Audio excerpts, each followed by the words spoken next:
கிர்கிஸ்தானில் நடைபெற்ற ஷாங்காய் உச்சி மாநாட்டில் பங்கெடுத்திருக்கிறார் ஈரானுடைய ஃபாரின் மினிஸ்டர் அப்பாஸ் அராக்சி இன்றைக்கு கிர்கிஸ்தான்ல இருந்து ஊடகங்களுக்கு பேசியிருக்கிறார். பேசுகிற நேரத்தில் அச்சுறுத்தல் மொழியை தெஹரான் பொறுத்து கொள்ளாது, பதிலடியைத்தான் எப்போதும் கொடுக்கும் என்று இன்றைக்கு பேசியிருக்கிறார். கிர்கிஸ்தானில் நடைபெறக்கூடிய ஷாங்காய் உச்சி மாநாட்டில் சீனா, ரஷ்யா ஆகிய நாடுகளுடைய பல முக்கியஸ்தர்கள் பங்கெடுத்திருக்கக்கூடிய சூழல்ல அந்த கூட்டத்தில் தான் அவர் இந்த பேச்சுக்களையும் பேசியிருக்கிறார். குறிப்பாக ரஷ்யா மற்றும் சீனாவுடனான ஆலோசனைகள் தொடர்ந்து நடைபெற்று வருகிறது என்று சொல்லக்கூடிய ஈரானுடைய ஃபாரின் மினிஸ்டர் அப்பாஸ் அராக்சி, வாய்ப்பு கிடைக்கிற நேரங்களில் எல்லாம் சீனாவோடும் ரஷ்யாவோடும் அவர்கள் எங்கள் நண்பர்கள் என்கிற அடிப்படையில் நாங்கள் தவறாமல் டிஸ்கஷன் பண்ணி கொண்டுதான் இருக்கிறோம் இந்த யுத்தம் தொடர்பாக என்றும் சொல்லியிருக்கிறார். இதுல இருந்து சீனாவும் ரஷ்யாவும் எவ்வளவு முக்கியத்துவத்தை ஈரானுக்கு கொடுக்கின்றன என்றும்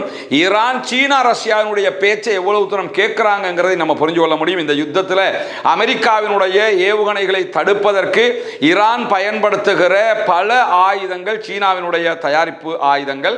அது மட்டுமல்லாமல் அமெரிக்காவினுடைய எந்த விதமான தொழில்நுட்பங்களுக்கு உள்ளேயும் போயிடக்கூடாது. 12 நாள் வார்ல ஈரான் மேல அதிகமான அட்டாக் நடக்கிறதுக்கு காரணமாக அது அமைந்தது என்கிற காரணத்தினால் இப்பொழுது சீனாவினுடைய தொழில்நுட்பங்களை தான் முழுவதுமாக ஈரான் பயன்படுத்தி வருகிறது என்கிற செய்திகளும் வெளியாகி கொண்டிருக்கக்கூடிய சூழல்ல தான் ஹொர்முஸ் ஜலசந்தியினுடைய எதிர்கால செயல் திட்டங்கள் தொடர்பாக விவாதிப்பதற்காக இன்றைய நாள் ஒமானுடைய தூதுக்குழுவினர் நேரடியாக ஈரானில் தரையிறங்கி இருக்கிறார்கள் என்கிற செய்திகள் வெளியாகி இருக்கிறது. ஈரான் திரும்ப சொல்லி வந்த ஒரு செய்தி தான், ஓமானோட பேசி ஹொர்முஸை எப்படி நிர்வகிக்கிறங்கிற முடிவுக்கு வருவோம், அமெரிக்கா இதில் தலையிடக்கூடாது, ஹொர்முஸ் எங்களுக்கு சொந்தமானது, நாங்கள் சொல்ற மாதிரி தான் எல்லாரும் கேட்கணும் என்று சொல்லிக்கொண்டே இருக்கிறாங்க. இதை கேட்காமத்தான் அமெரிக்கா ஓமான் வளைகுடா வழியாக கப்பல்கள் பயணிக்கலாம் அப்படின்னு சொல்லி ஒருபுறம் ஈரானோட சமாதான ஒப்பந்தம் என்று சொல்லிக்கிட்டு இப்படியான ஒரு அறிவித்தலை விடுத்தாங்க. அதற்கு எதிராகத்தான் கப்பல்களை தாக்க ஆரம்பித்தது. ஈரான் இப்பொழுது முழுவதுமாக கப்பல் போக்குவரத்து ஹொர்முஸ்ல ஜீரோவாக நிற்கக்கூடிய சூழல்ல இதை அடுத்த கட்டம் கொண்டு போகணும்னா ஒரே வழிதான் இருக்குது. அது என்ன வழின்னு கேட்டா ஓமானியர்களை வைத்து ஈரானோடு பேசுவது. எனவே அமெரிக்கா ஓமான் வழியாக தற்போது கெஞ்ச ஆரம்பித்திருக்கிறது என்றுதான் புரிந்து கொள்ள வேண்டும். ஏன்னா ஓமானுக்கும் ஈரானுக்கும் இடையில ரொம்ப நெருங்கிய தொடர்புகள் இருக்கிறது.